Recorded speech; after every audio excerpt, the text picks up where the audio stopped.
Hoje vamos pegar uma onda bem legal. Isso mesmo, ondas.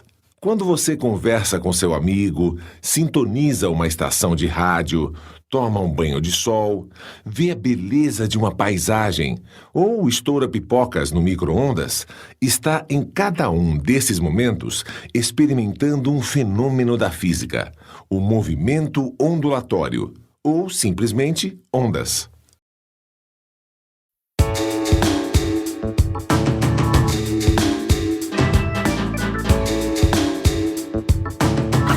E o cotidiano, agora você vai entender como age a natureza em volta de você, teorizando, experimentando, aplicando. Não tem como você não compreender. Velocidade, astronomia, relatividade, quantidade, energia, eletricidade, medidas, tamanhos, imagens e sons, em todas as cores, em todos os tons. Deciframos o universo de A a Z, isso tudo feito pra você. A física e o cotidiano.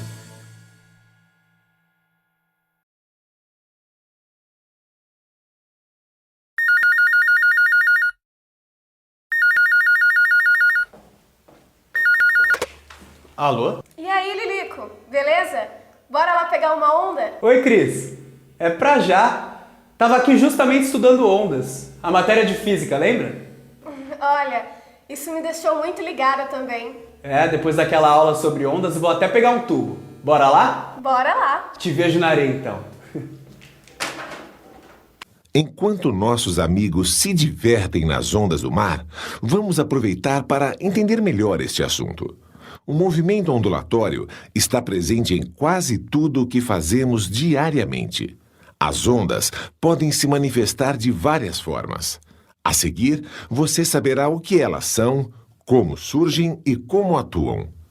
Onda é qualquer perturbação que se propaga através de um meio e, durante a propagação, transmite energia aos pontos do meio sem transportar matéria. Da mesma forma que uma pessoa é identificada por alguns números, como CPF ou RG, por exemplo, existem números associados a uma onda. Alguns deles são amplitude, frequência e comprimento da onda. Quando a presença do meio é fundamental para a existência da onda, ela é chamada de onda mecânica. Os sons que chegam aos nossos ouvidos através de gases, líquidos ou sólidos são um exemplo de onda mecânica. Já as ondas eletromagnéticas propagam-se no vácuo e não precisam de um meio físico para se propagar. A luz é um exemplo de onda eletromagnética. Ela pode atravessar longas extensões do vácuo cósmico até chegar aos nossos olhos, revelando os corpos que a emitiram, como o solzão bravo na praia. Também produzimos ondas ao vibrar a corda de um violão, ao jogar uma pedra num lago de águas tranquilas, ao gritar, falar ou deixar cair um peso no chão. Elas são ondas longitudinais e decorrem de estímulos que são produzidos na direção de propagação. Quer outro exemplo de onda mecânica? Estique uma corda e agite uma das extremidades. As partículas da corda vibram em uma direção transversal, perpendicular, à direção da propagação da onda. Por essa razão, esse tipo de onda é chamado de onda transversal. O mesmo tipo de onda surge nas cordas do violão. E se as partículas do meio vibrarem na mesma direção de propagação da onda? Neste caso, ela será chamada de onda longitudinal. Quer um exemplo? Junte várias molas, comprima e solte uma delas. Tanto o movimento das molas quanto da perturbação ocorrerão na mesma direção, exatamente como uma onda longitudinal deve ser. Ondas longitudinais também surgem como resultado do movimento de hastes e membranas, como os instrumentos de percussão e as nossas cordas vocais. Elas produzem som, que também é uma onda longitudinal. Agora, imagine uma onda bem grande na praia, daquelas ótimas para se praticar surf. Neste caso, temos uma combinação de ondas transversais e longitudinais. Ondas mistas. As partículas avançam para frente e para trás ao mesmo tempo que sobem e descem. Essa combinação de ondas transversais e longitudinais gera uma onda circular, perfeita para uma manobra radical com a prancha. E por falar em ondas do mar, vamos continuar nossa conversa sobre ondas mecânicas com a ajuda dos nossos amigos, que chegam animados de tanto surfar. Bom demais, hein? Tô até sem fôlego. Cada onda massa. Você sabe como elas se formam? Ah, essa é fácil. É o vento. Conforme ele corre sobre as águas, vai formando as ondas. E elas podem ficar ainda maiores se o vento for muito intenso. E os tsunamis? Será que eles se formam do mesmo jeito, conforme a intensidade dos ventos? Então, Cris, aí é uma outra história. No caso dos tsunamis, pode ter sido algo que provocou um forte deslocamento vertical da água, como, por exemplo, um terremoto bem abaixo do fundo do oceano ou a erupção de um vulcão submarino. Essa movimentação se transforma em ondas gigantes com características especiais que invadem tudo. E aí acontece aquela catástrofe que vemos pela televisão. Vamos fazer uma pesquisa sobre isso? É, mas acho melhor a gente continuar lá dentro. Porque o papo tá bom, mas a onda do sol tá começando a pegar pesado, hein?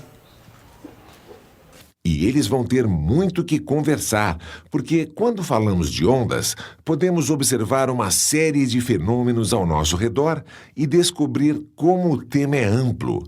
É como se olhássemos nossa vida sob novas luzes. E falando em luzes, vamos ver agora alguns fenômenos ondulatórios. Olha só que chuva! Que sol! Relaxa, gente, já tá molhado mesmo. Caiu meu brinco. Deixa que eu pego. Olha essas ondas pequenininhas. É mesmo? Parece que elas estão mesmo nos perseguindo. É. E não é que dentro dessa poça, me lembrei da reflexão da luz que o professor Arueira falou na aula de física. Eu também me lembro. Quando uma onda encontra um obstáculo incontornável, ela continua a se propagar no meio original com a mesma velocidade, só que em sentido oposto. É mesmo. Isso é reflexão. É. Olha a gente refletido ali. Será mais uma coincidência? Não poderia existir melhor exemplo da refração, outro fenômeno ondulatório. Quando há chuva e sol ao mesmo tempo, a luz solar branca é refletida e refratada no interior das gotas e, quando é devolvida ao ambiente, se transforma nesta bonita cortina multicolorida. E continuamos navegando sobre os fenômenos ondulatórios. Como será possível o som atravessar as paredes do quarto e chegar até a sala? Assim como todos os outros tipos de ondas, o som tem a capacidade de passar através de fendas e contornar obstáculos. Este é o fenômeno da difração. Por outro lado, cada um dos instrumentos musicais, tocados simultaneamente junto com a voz do vocalista da banda, forma um conjunto de sons, a música que ouvimos agora.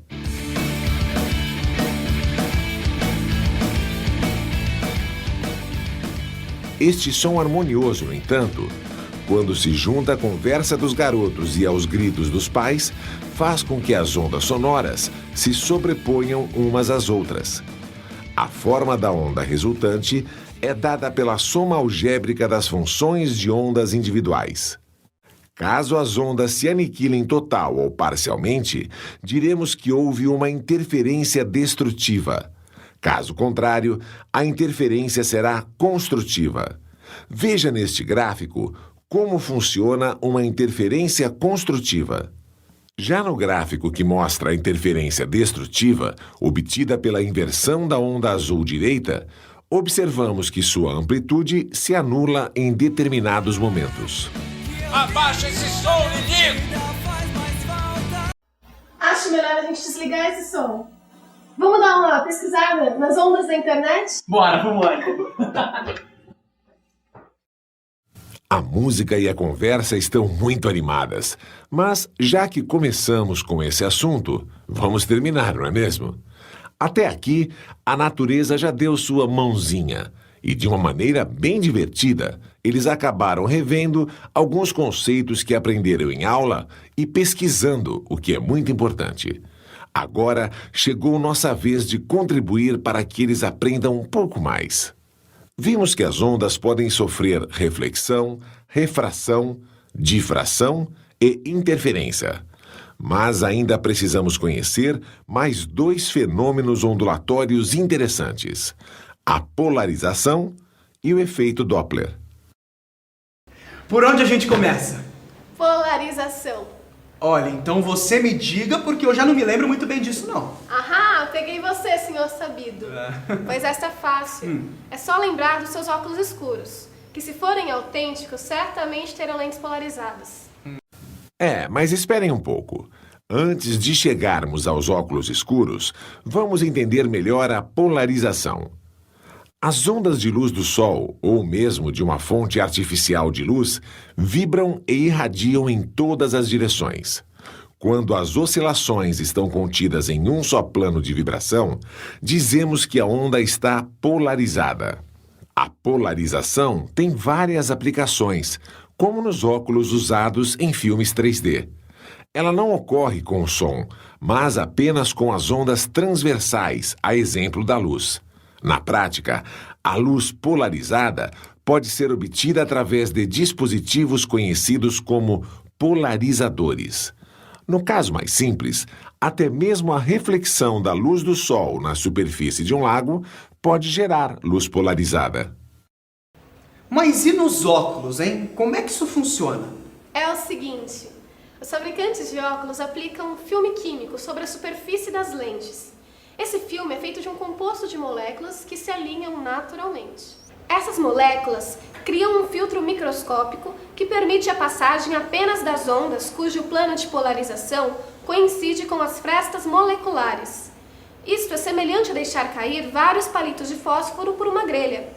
Apenas os palitos alinhados com as aberturas conseguirão passar. No caso dos óculos escuros, as lentes só deixam passar a luz verticalmente polarizada, e que é a mais recomendada para a saúde da visão. Gostei disso, hein?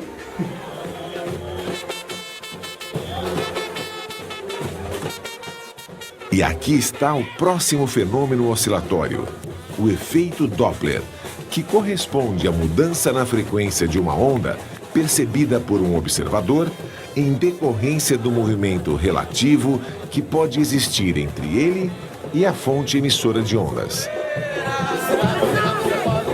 Notem que à medida que o som se aproxima dos garotos, vai ficando cada vez mais agudo e depois, quando se afasta, passa a ser mais grave.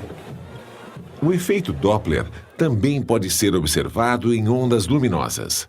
Conforme a luz se aproxima em grande velocidade do ponto de observação, seu espectro desvia para o azul-violeta e, quando se afasta, desloca-se para o vermelho. Acho que eu li alguma coisa sobre isso bem aqui. Parece que os astrônomos usam esse princípio para medir a expansão do universo e também a velocidade das estrelas em relação à Terra. Não é massa? É mesmo, Cris. Mas eu me lembro que meu tio fez um exame do coração que tinha esse nome também. Ecodoppler. Apesar de ser usado hoje em estudos astronômicos e até em equipamentos para diagnósticos médicos super avançados, como o do exame feito pelo tio do Lilico, este fenômeno ondulatório foi descrito pela primeira vez em meados de 1800 pelo físico e matemático austríaco Johann Christian Doppler. Foi ele quem descobriu a variação aparente da frequência de uma onda sonora quando existe movimento relativo entre o observador e a fonte sonora. E pensar que essa história toda começou hoje cedo, lá no mar, hein? Mas é um grande barato. E para comemorar aquilo que a gente acabou de estudar e entender, que tal a gente colocar de novo aquele DVD maneiro, hein? Acho melhor não. Por quê? Seus pais já reclamaram que o som estava muito alto. Alto não, muito intenso. Como assim? É que as diferenças de altura se relacionam a sons mais agudos ou mais graves, ou seja, a frequência da onda. Os sons mais graves possuem uma frequência menor e os agudos maior. Agora, as diferenças de volume indicam que ele está mais intenso ou menos intenso, e isso está associado à amplitude da onda, o quanto ela está transportando de energia. Gostou dessa? Gostei, mas agora me diga, se eu tocar a mesma nota musical, um dó, por exemplo, em instrumentos diferentes, vou perceber sons diferentes. Algo parecido acontece com as vozes das pessoas. Mesmo grandes imitadores não conseguem imitar com 100% de perfeição. Você sabe por que isso acontece? Ai, eu acho que eu não sei. Você me pegou agora. São os timbres. Ah, é. Eles dependem do emissor, seja ele um instrumento musical, uma pessoa ou um equipamento de som. Cada som é definido pelo seu conteúdo de frequências básicas, ou harmônicos. Os harmônicos fazem o papel do tempero em uma comida. Dependendo do tipo e da quantidade, podem mudar o sabor completamente. O timbre é a qualidade que permite diferenciar sons da mesma altura emitidos por fontes diferentes. O que diferencia o som de um piano e um violino quando ambos tocam a mesma nota é o timbre. O timbre depende da forma da onda e de seus harmônicos. Por ora, nossos amigos estão mesmo merecendo esse descanso. Mas vamos continuar, porque precisamos conhecer um pouco mais sobre as ondas eletromagnéticas.